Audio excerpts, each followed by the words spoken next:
Hello, people. Welcome to Mr. and Mrs. Sarla's Kitchen. I'm Mr. and Mrs. Rahul. ఈ రోజు మనం చూడబోయే recipe chicken pulao అండి. కానీ ఇది మామూలు చికెన్ పులావ్ కాదు. కుక్కర్లో చాలా సింపుల్గా 20 మినిట్స్లో టేస్ట్లో బెస్ట్గా చేసుకునే కుక్కర్ చికెన్ పులావ్ అనమాట. చేసుకోవడానికి ఈజీగాను ఉంటుంది, టైం సేవ్ కూడా అవుతుంది. ఎంతో సింపుల్గా చేసుకునే కుక్కర్ చికెన్ పులావ్ని నేను చెప్పినట్టు ఒకసారి ట్రై చేయండి, మీకు కూడా చాలా అంటే చాలా నచ్చుతుంది. ముందుగా ఒక బౌల్లో నేను ఒక 300 గ్రామ్స్ వరకు కూడా చికెన్ తీసుకున్నాను. నీట్గా వాష్ చేసుకున్న చికెన్లో 1/2 టీ స్పూన్ పసుపు, 1/2 స్పూన్ సాల్ట్, 1/2 స్పూన్ కారం, అలాగే 1/2 టీ స్పూన్ గరం మసాలా పొడి, 1/2 టీ స్పూన్ జీరా పొడి, 1 స్పూన్ అల్లం వెల్లుల్లి పేస్ట్, అలాగే 1/2 teaspoon garam masala, 1/2 teaspoon వరకు బిర్యానీ మసాలా వేసుకోవాలి. అలాగే 1/2 కప్పు వరకు కర్డ్, ఒక చిన్న నిమ్మకాయ చెక్క పిండుకుని అంతా కలిసేలాగా బాగా కలుపుకోవాలి. మనం తీసుకున్న మసాలా అంతా చికెన్కి పట్టేలాగా బాగా కలుపుకోవాలి. టైం ఉంటే కనుక ఒక 20 మినిట్స్ వరకు మ్యారినేట్ చేసుకుంటే బాగుంటుంది. ఇప్పుడు స్టవ్ మీద ఒక కుక్కర్ గిన్నె పెట్టుకొని అందులో ఒక 2 స్పూన్లు ఆయిల్ వేసుకోవాలి. ఆయిల్ వేడైన తర్వాత మనం బిర్యానీకి వేసుకునే మసాలాలన్నీ కూడా వేసుకోవాలి. ఒక 1/2 టీ స్పూన్ జీలకర్ర, ఒక 2 పచ్చిమిర్చి స్లిట్స్ చేసుకొని వేసుకోవాలి. అలాగే ఒక ఆనియన్ సన్నగా కట్ చేసుకొని చీరికల్లాగా వేసుకొని బాగా ఫ్రై చేసుకోవాలి.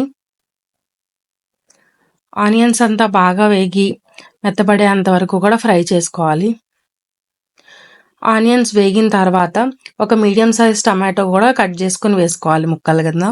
ఇప్పుడు టమాటో మగ్గడం కోసం ఒక 1/2 టీ స్పూన్ వరకు సాల్ట్ వేసుకొని ఒకసారి బాగా కలుపుకోవాలి. టమాటో మెత్తబడి వీడియోలో చూపించినట్టు మగ్గిపోయిన తర్వాత మనం ముందుగా మ్యారినేట్ చేసుకున్న చికెన్ వేసుకోవాలి. నేను ఇక్కడ 200 గ్రామ్స్ రైస్కి 300 గ్రామ్స్ చికెన్ తీసుకున్నానండి. ఆ క్వాంటిటీ అయితే మనకి చికెన్ రైస్ కరెక్ట్గా సరిపోతుంది. ఒకసారి చికెన్ మగ్గేంత వరకు మగ్గించి వాటర్ ఎవాపరేట్ అయిన తర్వాత కొంచెం కొత్తిమీర, కొంచెం పుదీనా కూడా వేసుకొని ఒకసారి బాగా కలుపుకోవాలి. అంతా కలిసిన తర్వాత ఒక 15 మినిట్స్ టు 30 మినిట్స్ ముందు నానబెట్టిన 200 గ్రామ్స్ సోనా మసూరి బియ్యం తీసుకున్నానండి. నేను ఒక గ్లాస్ తోటి కొలుచుకొని తీసుకున్నాను. రైస్ గ్రెయిన్స్ విరిగిపోకుండా మొత్తం చికెన్ మసాలా అంతా రైస్లో పట్టేలాగా కలుపుకొని గ్లాస్కి 1.5 గ్లాసు వాటర్ చప్పున వేసుకోవాలి. ఎందుకంటే మనం 1/2 కప్పు కర్డ్ వేసుకున్నాం కాబట్టి 1.5 గ్లాసు అయితే కరెక్ట్గా సరిపోతుంది. కొంచెం ముద్దగా తినడానికి ఇష్టపడే వాళ్ళు అయితే 1.5 గ్లాసు వాటర్ వేసుకుంటే సరిపోతుంది. ఇప్పుడు విజిల్స్ పెట్టుకుని 2 విజిల్స్ వచ్చేంత వరకు వదిలేయాలి. 2 విజిల్స్ వచ్చి వదిలేసిన తర్వాత కుక్కర్ మూత తీసి చూస్తే ఆ స్మెల్కే మనకు అసలు నోరు ఊరిపోతూ ఉంటుందండి.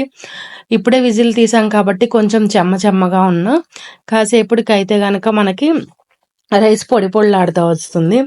చూసారా వీడియోలో ముక్క అయితే నీట్గా ఉడికిపోయింది, రైస్ కూడా నీట్గా ఉడికిపోయింది కదా. అంతే, ఎంతో టేస్టీగా 15 to 20 మినిట్స్లో మనకి బిర్యానీ అయిపోతుందండి. ఒకసారి మీరు కూడా ట్రై చేసి మీకు ఎలా వచ్చిందో కామెంట్ సెక్షన్లో కామెంట్ చేసేయండి. ఈ వీడియో కనుక మీకు నచ్చినట్టయితే please like, share, subscribe. Thank you.